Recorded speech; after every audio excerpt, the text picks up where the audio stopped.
Boa noite. A gente tem nas últimas semanas tido a exposição do livro de Tiago, e é interessante que a carta que Tiago escreveu, ele escreveu numa situação mais ou menos parecida com o que a gente está vivendo hoje. A gente vive numa sociedade onde a perseguição ela acontece de uma forma ferrenha. Talvez você não seja perseguido fisicamente. Se você chegar na sua escola e disser que é crente, ninguém vai jogar uma pedra em você. Mas a gente é perseguido ideologicamente constantemente. A gente liga a TV e a gente vê conceitos sendo apresentados diferentes daqueles que as Escrituras apresentam. A gente vê pessoas afirmando coisas diferentes daquilo que a Santa Palavra de Deus afirma. E em momentos como esse, a gente cantar uma música como essa que a gente acabou de cantar, que afirma que cremos num Deus que criou céus e terra. Cremos num Deus que é trino. Cremos em Jesus Cristo como Deus que morreu, ressuscitou e vai voltar um dia para nos buscar. Essas crenças, elas são crenças que são estranhas à sociedade que a gente vive hoje. E nos dias de hoje a gente precisa se levantar e reafirmar todas essas coisas. E eu queria convidar vocês a abrir a Bíblia no livro de Tiago, capítulo 4, versículos de 11 a 17. Tiago, capítulo 4, versículos 11 a 17. Enquanto a gente lê esse texto, eu queria deixar uma pergunta para que vocês possam refletir, e toda a nossa exposição da noite vai girar em torno dessa pergunta. A pergunta é: quais seriam as consequências de desconsiderar um Deus que é absoluto, um Deus que é soberano, um Deus que existe antes de todas as coisas, num mundo onde ter e fazer são muito mais importantes? Quais as consequências de simplesmente desconsiderar um Deus absoluto, um Deus que existe antes de todas as coisas, num mundo onde ter e fazer são muito mais importantes? Com isso em mente, vamos ler capítulo 4 de Tiago, versículos 11 a 17. A palavra de Deus diz assim: Irmãos, não falem mal uns dos outros. Quem fala contra o seu irmão ou julga o seu irmão, fala contra a lei e julga a lei. Quando você julga a lei, você não está cumprindo a lei, mas você está se colocando como juiz. E há apenas um legislador e juiz, aquele que pode salvar e destruir. Mas quem é você para julgar o seu próximo? Ouçam agora vocês que dizem: hoje ou amanhã iremos para esta ou aquela cidade, passaremos um ano ali, faremos negócios e ganharemos dinheiro. Vocês nem sabem o que lhe acontecerá amanhã. O que é a vossa vida? Vocês são como a neblina, que aparece por um pouco de tempo e depois se dissipa. Ao invés disso, vocês deveriam dizer: se o Senhor quiser, viveremos e faremos isso ou aquilo. Agora, porém, vocês se vangloriam das suas pretensões. Toda vanglória como essa é maligna. Pensem nisso, pois quem sabe fazer o bem e não faz, comete pecado. Esse trecho, Tiago, ele vem logo depois de uma série de exortações que Tiago faz ao povo, onde o centro dela é que Deus, ele resiste aos soberbos, mas ele dá graça aos humildes. O Levi expôs esse texto aqui para a gente, e a prerrogativa aqui é que Deus, ele tem, antes de todas as coisas, uma forma das coisas acontecerem. Então eu queria passear com vocês através dessa questão, onde a gente vai perguntar quais as consequências de você, enquanto cristão, você enquanto salvo, enquanto filho de Deus, desconsiderar que existe um Deus que tem os seus absolutos. Um Deus que determinou como as coisas deveriam ser, e um Deus que quer que a gente haja de acordo com o que Ele determinou. E a primeira coisa que eu queria conversar com vocês está no versículo 11 e 12. E a primeira consequência de você desconsiderar um Deus que é absoluto é você ser inconsequente quando você vai julgar os outros. Tiago, nos versículos 11 e 12, ele fala assim: irmãos, não falem mal uns dos outros, porque quem fala contra o seu irmão, ele está falando contra a própria lei. Se a gente vê a construção que Tiago vai fazendo desde o capítulo 1, ele vai falando para judeus cristãos que estão dispersos, e no capítulo 2 ele vai apresentar uma questão muito importante. Ele vai dizer assim: você que se julga cumpridor da lei, se você cumprir toda a lei, mas você tropeça num só ponto, você se torna culpado de toda a lei.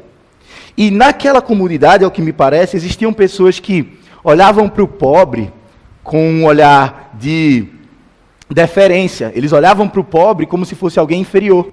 Eles olhavam para aquele irmão de condição humilde e eles olhavam para aquela pessoa e eles simplesmente não queriam estar perto daquela pessoa. E dentre desses problemas, tinham também aqueles que caluniavam uns aos outros, levavam uns aos outros para questões judiciais fora do seio da igreja, e isso era um problema enorme. Então, quando o Tiago ele olha para aquela comunidade, ele olha assim e fala: você que olha para o seu irmão e o julga, você não está simplesmente falando mal do seu irmão. Você está falando mal da lei de Deus, desse Deus que você diz crer, que você diz seguir. E não só você fala mal dessa lei, como você se coloca como juiz da lei. Vamos parar um pouquinho e vamos pensar. Todas as vezes que eu questiono algo, que eu acho que uma decisão foi mal tomada, inconscientemente eu estou dizendo que eu tomaria aquela decisão melhor. Inconscientemente eu estou dizendo que a minha forma de enxergar as coisas, elas seriam melhores. Então, quando a gente pega todas as coisas determinadas por Deus e a gente fala: não, isso aqui não é legal. Talvez se eu der uma ajudinha a Deus e eu fizer desse outro jeito, seja melhor. Tiago está condenando esse tipo de pensamento e ele está dizendo que você, que está fazendo isso, está se colocando como juiz da lei. Mas ele vai além. Ele fala assim, só há um legislador. E aí ele traz à memória do povo que Deus, o Deus a quem eles servem, o Deus que os salvou, ele é aquele que tem poder para julgar, condenar e perdoar. Hoje em dia, uma das coisas mais comuns na igreja de Deus são irmãos que olham outros irmãos e decidem que aquele irmão é ou não é digno do seu respeito. Obrigado, Felipe. Digno de atenção ou digno de sua companhia. Tiago, quando ele dá uma chacoalhada nos seus ouvintes, trazendo a memória de que só há um legislador, aquilo também é uma advertência. Porque aqueles irmãos, eles estavam julgando uns aos outros com a medida deles mesmos. É como se eu olhasse, por exemplo, para o Arthur e dissesse: eu não acho que o Arthur é uma pessoa boa, mas o parâmetro que eu estou usando para julgar o Arthur sou eu. Porque se a gente parar e a gente pensar que o nosso parâmetro enquanto cristão é o Cristo de Deus, nós nunca vamos olhar para Arthur e vamos dizer: eu sou melhor do que ele. Eu lembro que, quando a gente era mais novo, a gente tinha um ministério de evangelismo lá em Recife. Era um bairro bem pesado. As pessoas elas iam para lá para usar drogas, beber. E a gente gostava daquele ambiente porque dentro das faculdades era o tipo de ambiente que a gente encontrava. Então a gente tinha decidido que iríamos naquele lugar, naquele horário, justamente porque aquele tipo de pessoa estava lá. Mas, irmãos, como era difícil olhar para aquelas pessoas sem achar que eu sou melhor do que eles. Eu olhava para aquelas pessoas lá e eu ficava: nossa, que bando de miserável. Só que, imediatamente alguém do nosso grupo trazia a memória: a única coisa que nos separa daquelas pessoas é a graça de Deus que nos alcançou e ainda não alcançou eles. Então, quando alguém dava esse chacoalhão na gente, a gente é tão miserável quanto. E se não fosse a graça de Deus na nossa vida, nós não estaríamos aqui, nós não estaríamos fazendo o que estamos fazendo. Isso faz com que a gente mude a perspectiva. Mas, como eu trouxe na pergunta inicial, a sociedade que a gente vive não pensa assim. Você não é valioso ou você não tem o valor que Deus diz que você tem. Você tem o valor que o que você tem diz que você tem. a gente tem o costume de considerar pessoas importantes, porque elas têm ou não têm algo. E na nossa sociedade é muito claro isso, porque quando você vai lidar com um governador, com um prefeito, ou com qualquer tipo de político, ou dono de empresa, alguma coisa, você fala que você vai receber uma pessoa importante. Irmãos, essa exortação de Tiago, ela é muito viva hoje. Porque quando a gente olha para nosso irmão, e a gente olha para ele com um olhar que julga ele menor pelo que ele tem ou pelo que ele faz, a gente está julgando aquele padrão que Deus deu. E só existem dois tipos de pessoas no mundo: os que foram salvos pela graça e os que ainda não estão na graça de Deus e estão perdidos. Então a nossa percepção das pessoas, ela deve ser assim: se eles estão em Cristo, nós devemos olhá-los como irmãos, andar com eles, andar mais uma milha, como eu estava falando com os jovens hoje pela manhã na EBD, suportar, dar suporte. E se aquele irmão é bem difícil, é um irmão que pega no seu pé, que pisa no seu calo, que sabe exatamente onde o seu calo aperta e vai lá, a graça de Deus nos capacita para olhar para aquele irmão como tão necessitado da graça de Deus quanto nós.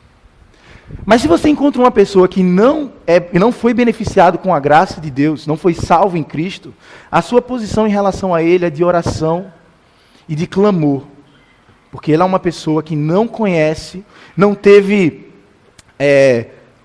a oportunidade de ser apresentado à graça de Deus ou de ser invadido pelo Espírito de Deus como você teve. Então você deve orar por ele, por misericórdia.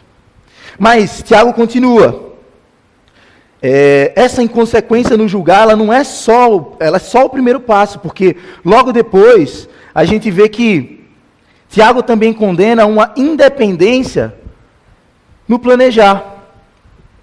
Porque quando a gente começa a conviver com tantas, e aí eu vou falar uma palavra que é bem familiar aos jovens, quando a gente vive num mundo de muitas cosmovisões, de muitas visões de mundo diferentes, a nossa tendência natural é começar a ser moldado por essas visões, por essas filosofias.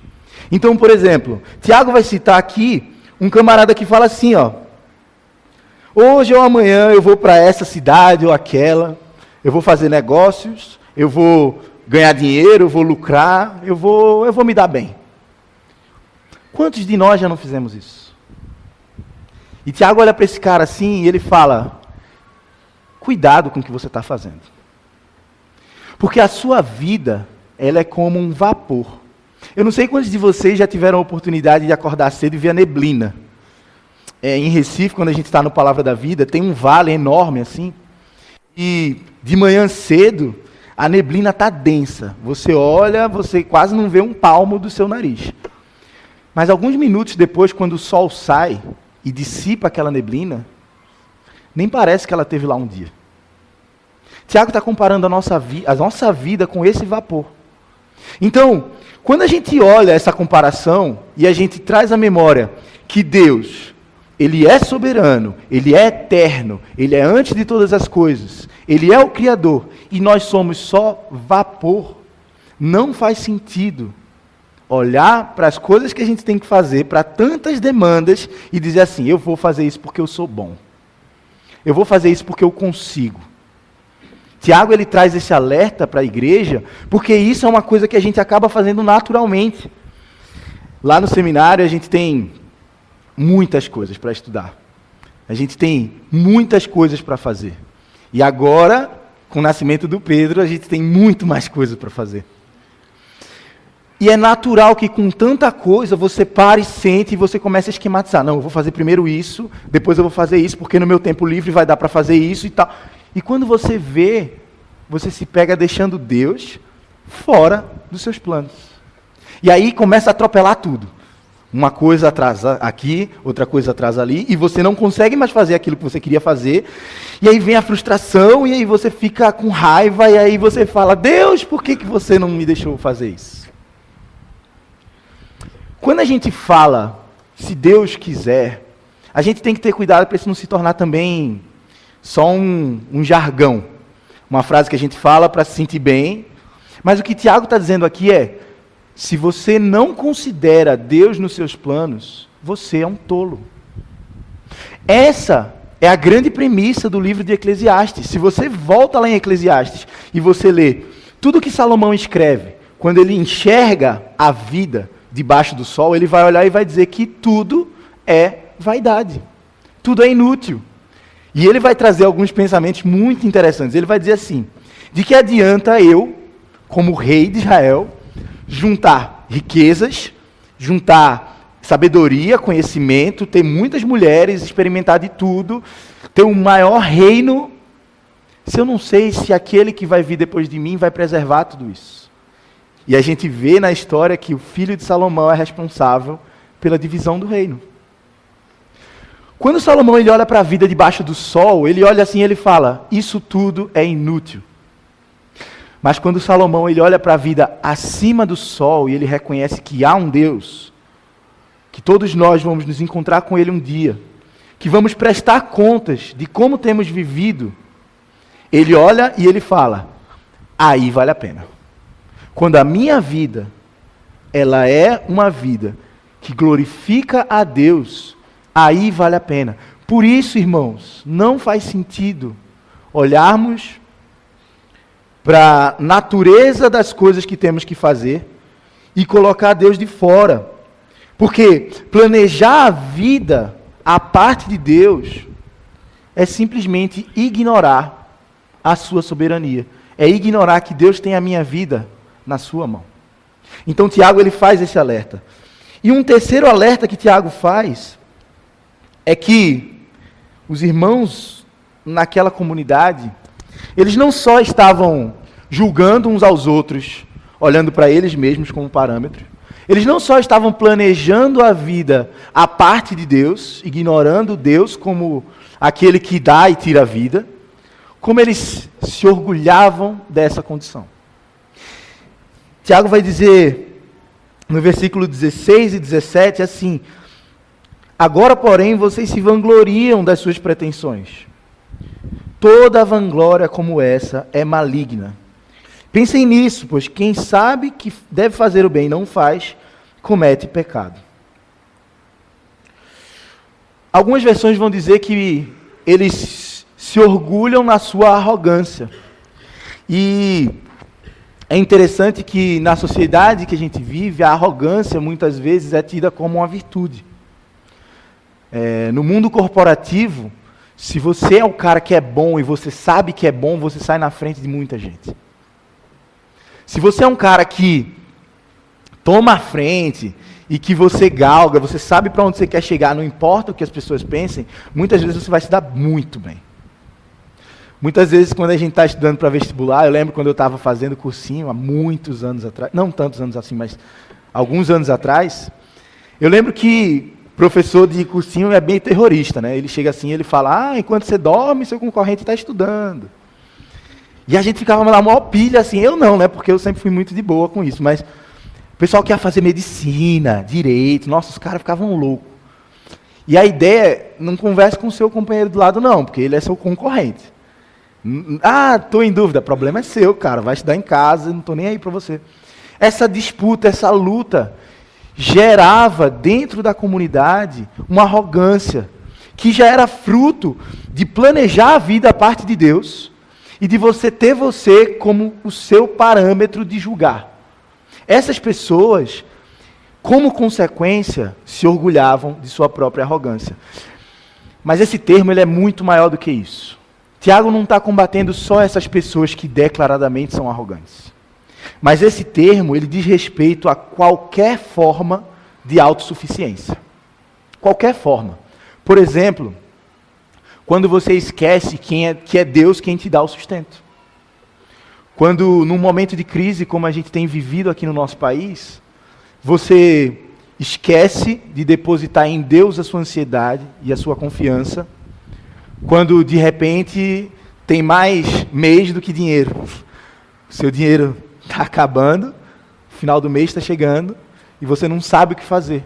e aí você fica nervoso, ansioso, e você perde a sua paz, e você não confia em Deus, que pode suprir todas as suas necessidades. É interessante falar sobre isso, que lá no seminário é engraçado, né? Porque,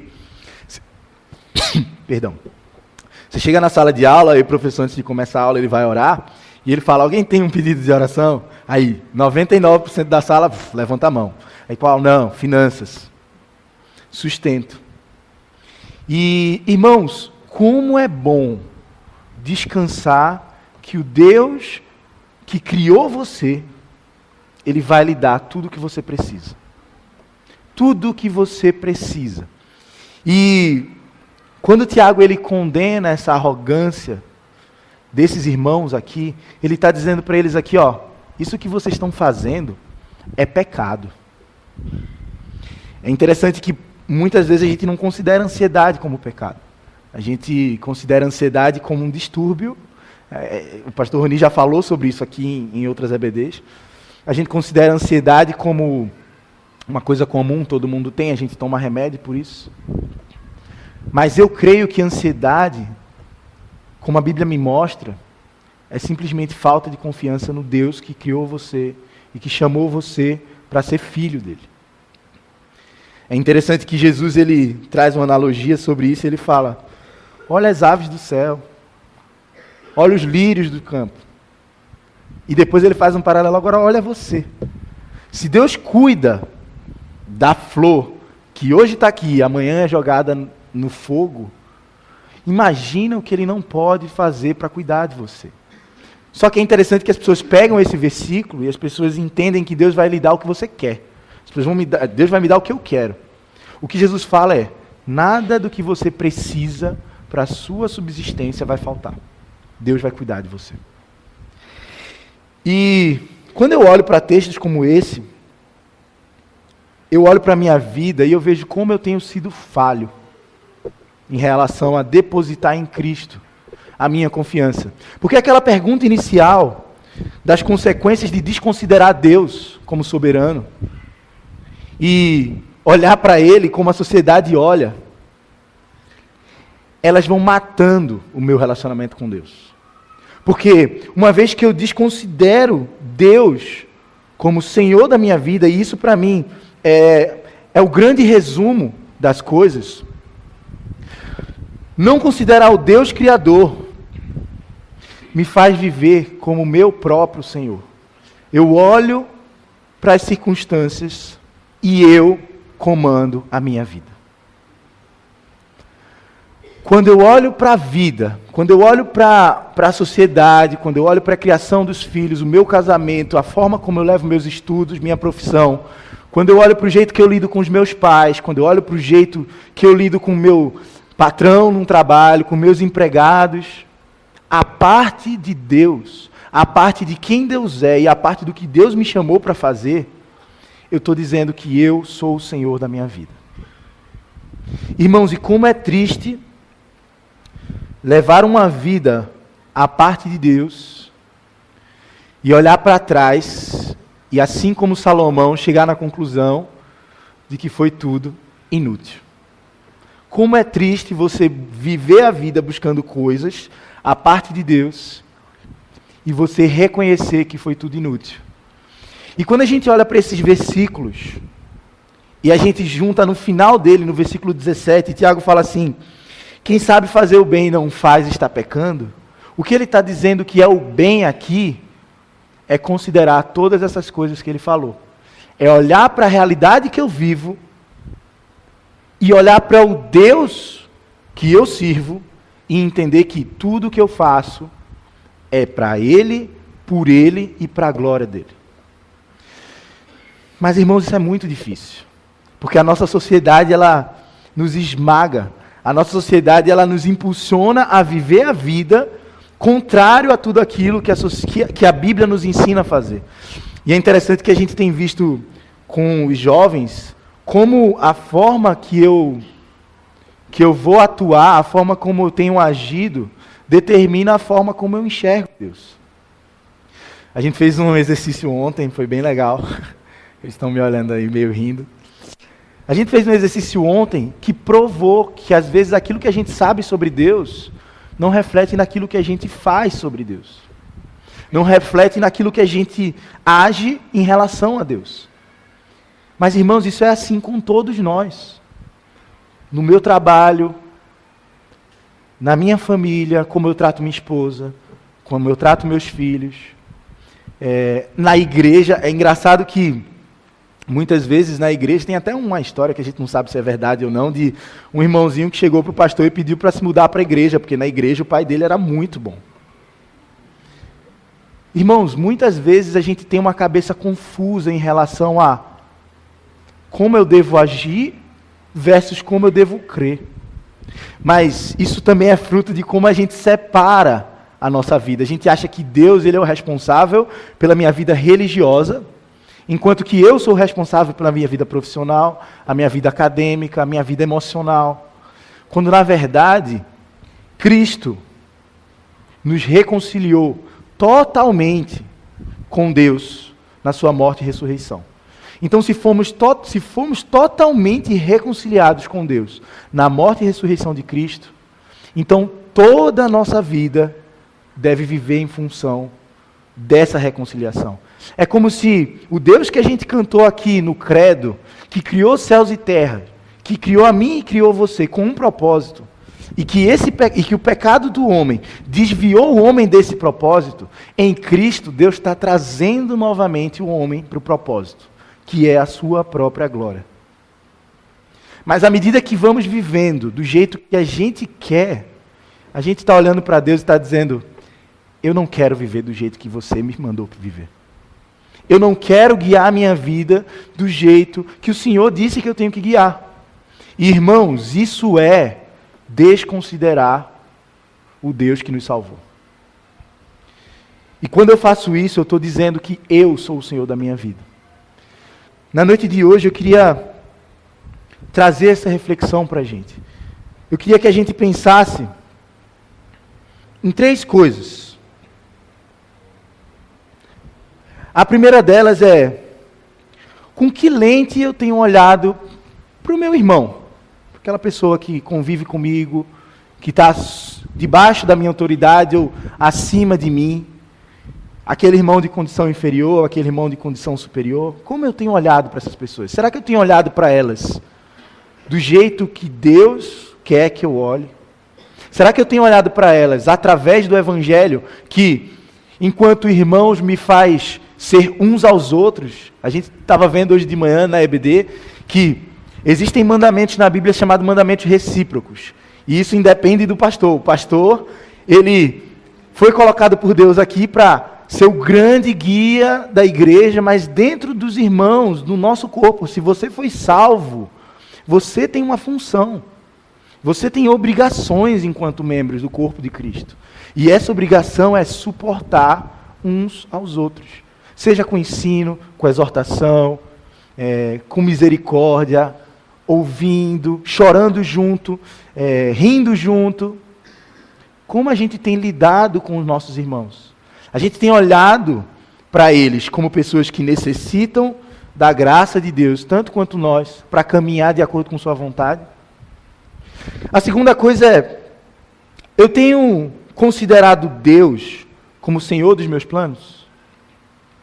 Diariamente a gente toma decisões.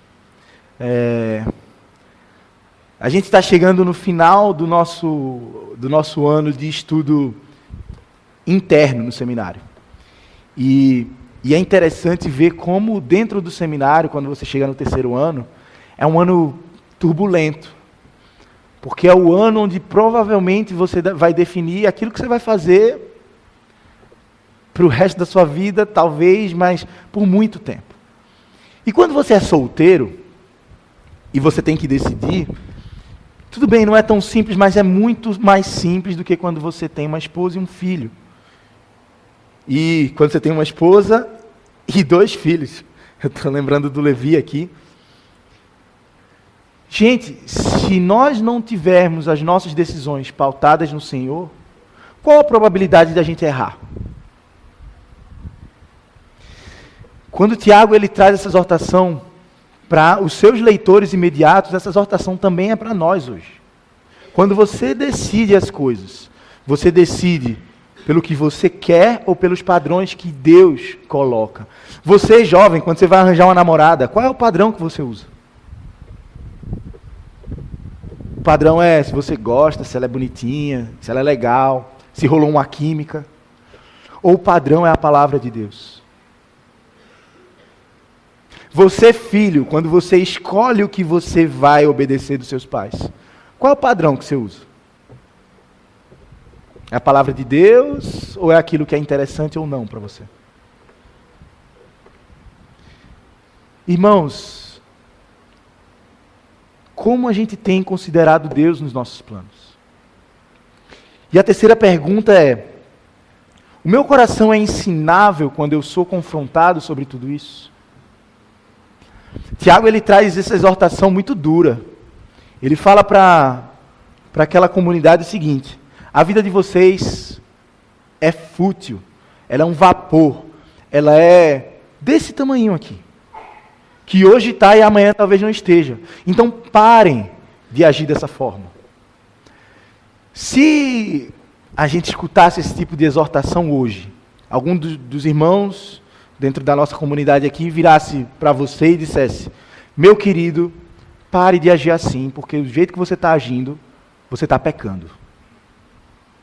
Como a gente agiria? Muito provavelmente seria: quem você pensa que é para estar falando da minha vida? Você não me conhece, você não está lá na minha casa, você não vê como a minha esposa é chata, você não vê como meus filhos são irritantes, você não vê como o meu patrão, ele é arrogante, como o meu patrão, ele é um déspota, ele manda e acabou. Irmãos, qual a desculpa que a gente tem para desobedecer a palavra de Deus? Então, como eu lido quando alguém me confronta?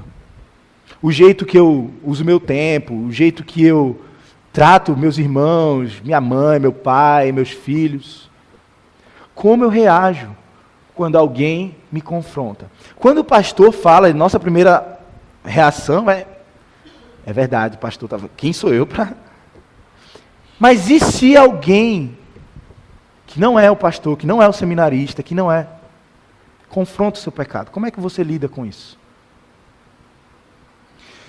Irmãos, que Deus possa trazer à nossa memória aquilo que Ele fez em nossas vidas. Que a gente possa recordar de onde Deus nos tirou. Que Deus possa recordar o nosso coração de como nós éramos quando estávamos afastados de Cristo, separados da vida de Deus, e de para onde Ele nos trouxe. Porque quando a gente tem a visão em Cristo, aí a gente começa a agir levando Deus em consideração. Então a minha oração é que nessa noite o nosso coração possa ser confrontado com as Escrituras e que possamos trazer à memória as coisas que Deus fez, quem Deus é, quem nós somos. E aí, quando a sociedade que vivemos nos pressionar para que a gente olhe o mundo do jeito que eles olham, a gente vai poder se levantar diante deles e vai poder dizer: o Deus que eu creio, Ele é antes de todas as coisas, sobre todas as coisas, e Ele tem um jeito de agir. E é baseado nesse Deus que eu vou enxergar o mundo, que eu vou agir e que eu vou pautar toda a minha vida. No dia que fizermos isso, irmãos, aí a gente vai começar a impactar a nossa sociedade. A gente vai começar a impactar nossa faculdade, nosso trabalho, nossa escola, nosso prédio, por que não? Mas para isso a gente tem que olhar para Deus como o Senhor que Ele é e viver a vida em submissão a esse Senhor. Eu não sei se eu posso fazer isso, mas eu queria pedir que o pessoal tocasse de novo aquela música Eu Creio. E que a gente pudesse realmente cantar essa música, entendendo que se eu creio num Deus que é antes de todas as coisas, se eu creio num Deus que é sobre todas as coisas, então a minha vida deve corresponder ao que eu creio sobre esse Deus. Amém?